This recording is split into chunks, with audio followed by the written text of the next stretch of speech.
Bom dia a todos. Quero dar bom dia e, enfim, saudar a todos na figura da doutora Gilda, pelo convite, parabenizar a Procuradoria Federal dos Direitos do Cidadão por esse... do ponto de vista de Estado e do ponto de vista de organização social, a informação sempre foi um bem extremamente valioso. Assim. Informação, imemorialmente, sempre foi considerado poder, e ter informação ou não sempre foi a chave para a dominação social e para a expressão do poder. E, evidentemente, nos parecerá muito intuitivo, e com base na experiência, afirmar que toda tirania e que todo governo ditatorial e opressivo sempre se caracterizou pela opacidade e pela sonegação sistemática das informações. Nessas circunstâncias, o país caminhar para uma democracia e ver sua democracia consolidada em 88, já em 88, enunciar a necessidade de um acesso sistemático à informação republicana em um molde legal, com uma base normativa expressa e clara, foi uma grande conquista constitucional que demorou realmente muitos anos e com muita discussão.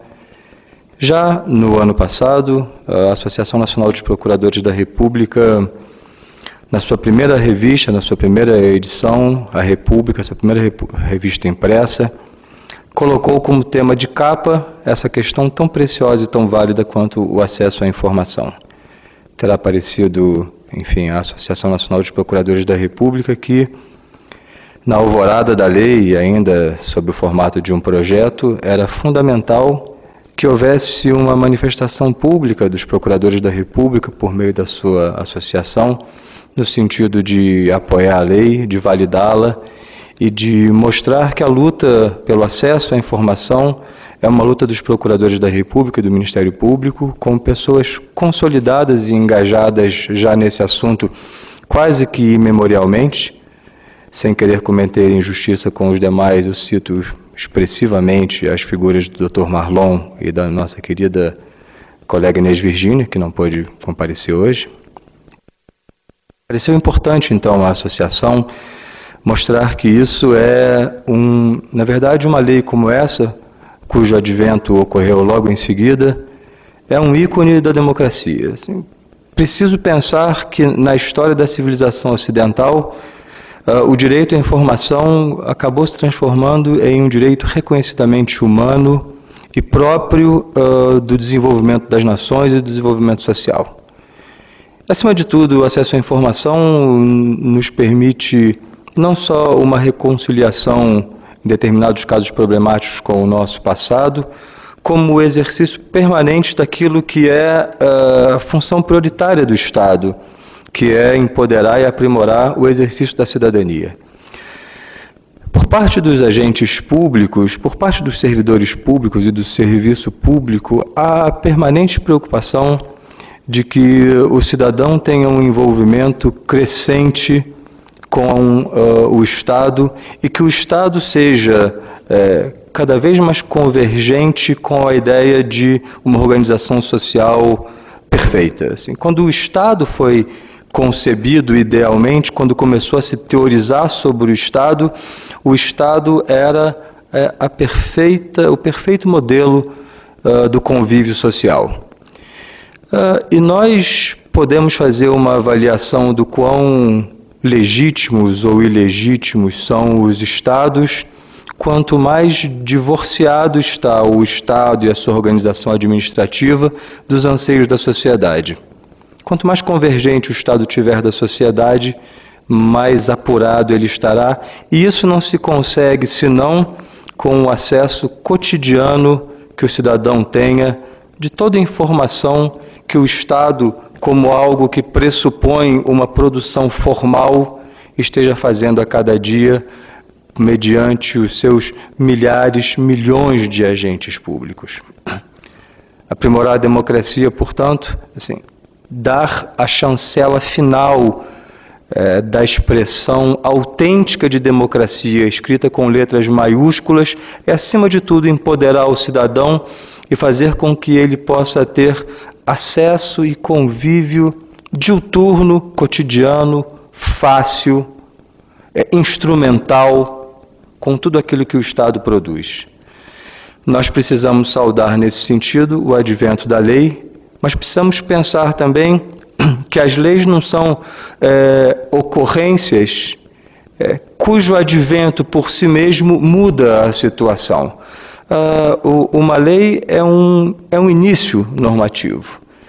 Depende do próprio Estado e depende da cidadania fazer com que uma lei vá paulatinamente tendo força e vigendo e ganhando expressão e se transformando aí sim no resultado expressivo da vontade social. Nós estamos num momento muito importante de termos na mão, literalmente, a implantação dessa lei. E todo começo permeado desse tipo de hesitações e aventuras e indagações e necessidade de elencar diretrizes e estratégias para que algo tão importante vingue nesse sentido. E é justamente por isso que a Associação Nacional de Procuradores da República saúda a iniciativa da doutora Gilda, à frente da Procuradoria Federal dos Direitos do Cidadão, esperando que o seminário sobre essa lei e que os debates daí resultantes tenham um efeito multiplicador e que cada um de nós seja também um agente de disseminação dessa lei, seu praticante, em prol de uma cidadania melhor, em prol de uma república melhor, em prol de um Brasil melhor. Muito obrigado. Bom dia a todos.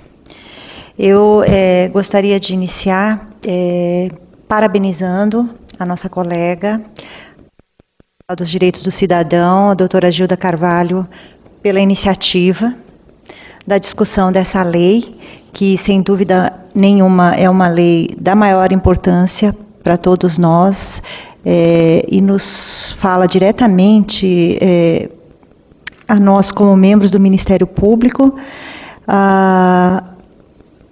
Gostaria de dizer, nos fala diretamente, acho que até ao coração, porque nós que batalhamos tanto pelos direitos de cidadania, porque eles sejam exercidos, essa lei nos traz assim um grande alento em termos de acesso à informação pelo cidadão. E eu digo isso porque da sua leitura eu pude extrair duas características, chamaram-me a atenção duas características nessa lei. A primeira é a sua abrangência. Observamos assim que ela se dirige à administração direta, administração indireta, às cortes de contas, ao judiciário e ao Ministério Público. Ou seja, foi intenção do legislador não deixar qualquer ente público fora do alcance da lei. Todos têm as mesmas obrigações com relação ao fornecimento de informações ao cidadão. E até mesmo, nós sabemos, entidades privadas também foram contempladas, aí numa amplitude um pouco menor, mas no que se refere à aplicação dos recursos públicos que elas, porventura, recebam. Então, é uma lei bastante abrangente. Eu acho que poucas vezes nós vemos uma lei tão explicitamente dirigida a todos os órgãos que integram o Estado, propriamente dito. E, além da sua abrangência, é uma lei que permite o acesso à informação com uma amplitude muito grande. Isso se extrai, por exemplo, do fato de que nós, os órgãos integrantes da administração direta, indireta, enfim, todos esses órgãos que eu mencionei, não estão obrigados apenas à informação com relação à administração dos valores patrimoniais recebidos, né? Isso já era uma obrigação, mas a lei vai muito além disso. Então, há uma obrigação de se definir e de se explicitar e fornecer ao cidadão qual é a estrutura do órgão, quais são as suas políticas, qual é a sua organização, quais são os serviços que ele presta. Além disso, se aquele órgão tiver por obrigação a implantação de algum programa, ele tem que informar tudo a respeito deste programa. Como se dá a implantação, como é o acompanhamento e o resultado dos programas também devem ser fornecidos. E, claro, também, assim, resultado de inspeções, resultados de auditorias, tudo isso deve ficar disponível para o cidadão. Então, se verifica que é muito amplo o acesso à informação. Isso, claro, sem contar, como eu já disse, na questão do patrimônio público e das verbas públicas recebidas, de como esse patrimônio é administrado. Além disso, nós verificamos que não há necessidade de um requerimento por parte do cidadão. É obrigação do órgão fornecer, de alguma forma, ao cidadão todas essas informações, colocar à disposição do cidadão todas essas informações, inclusive aqueles portadores de necessidades especiais. Então, a gente vê a preocupação do legislador em colocar uma gama enorme de informações à disposição do maior número possível de pessoas. Informações cujo acesso não seja permitido, conforme a classificação feita, tornam-se automaticamente acessíveis, uma vez findo o prazo assinado para a reserva. Então, veja-se que interessante, não há necessidade de um novo ato para que essa informação se torne acessível. Disso tudo, nós podemos verificar, então, que essa lei representa, a meu ver, um inequívoco compromisso do poder público, do Estado brasileiro, com a transparência. Claro que para tudo isso seja possível, há necessidade de que todos esses órgãos se aparelhem. Não é? Nós teremos muitas obrigações, nós inclusive, do Ministério Público, para que nós possamos garantir ao cidadão o acesso a todos esses dados que a lei nos comanda. Então, claro que nós já fazemos isso na medida do possível, mas agora teremos de fazê-lo de uma forma mais organizada e nos termos exatos em que a lei nos demanda isso. Por isso que eu reputo muito feliz a iniciativa da PFDC neste momento. Acho que nós temos mesmo que debater essa lei e nos prepararmos para o momento que ela vai entrar em vigor, que já está bastante próximo, né?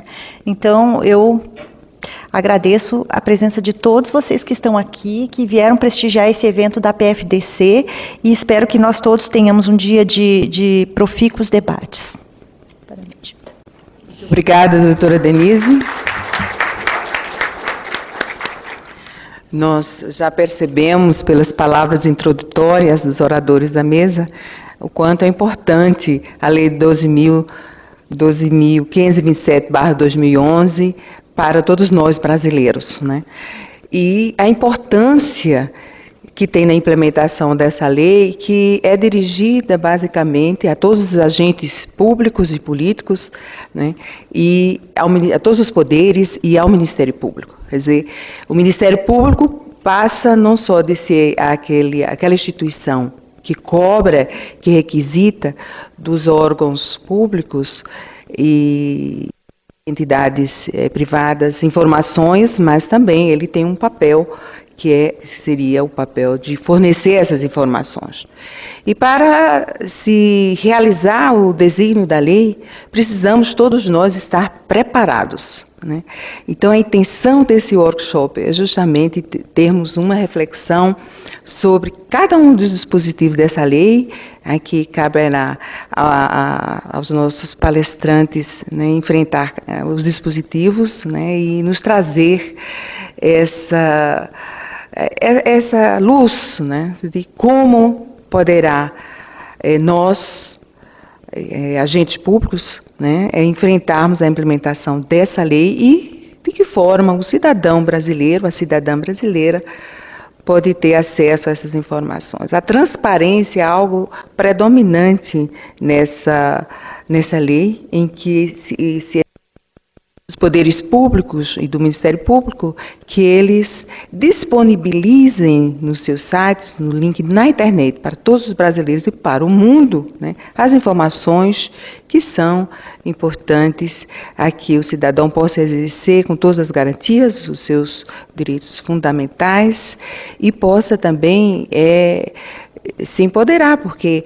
na verdade, essa lei ela empodera os cidadãos. Os cidadãos passam a ter essas informações por plena garantia de direito, e não mais porque ele vai ter que fazer a todas aquelas petições, né, e que antes se fazia para se obter uma informação que poderia estar tranquilamente disponibilizada no site e na internet. Então, eu reputo de imensa importância essa reunião que nós estamos aqui, e a participação de todos vocês será muito importante, porque ela vem a despertar, ela vem a provocar a que cada um de nós tenha uma reflexão mais apurada e possa também explorar um pouquinho os nossos palestrantes para iluminar e sairmos daqui com uma sensação de que a gente exerceu a cidadania no dia de hoje, na manhã e na tarde de hoje, assim, com muito mais efetividade, né? Nós realmente participamos de um debate importante. E agora, se me permitem, eu gostaria de anunciar aqui a presença de 2 procuradores regionais de direito cidadão, que eles são os procuradores que, nos seus estados de origem, no caso, Mato Grosso do Sul e o estado de Goiás, que promovem com muita envolvimento essa lei, né? Então, queria saudar os 2 colegas que se disponibilizaram a vir. Há também a presença de vários palestrantes, eu estou muito feliz em ver cada um deles aqui, a doutora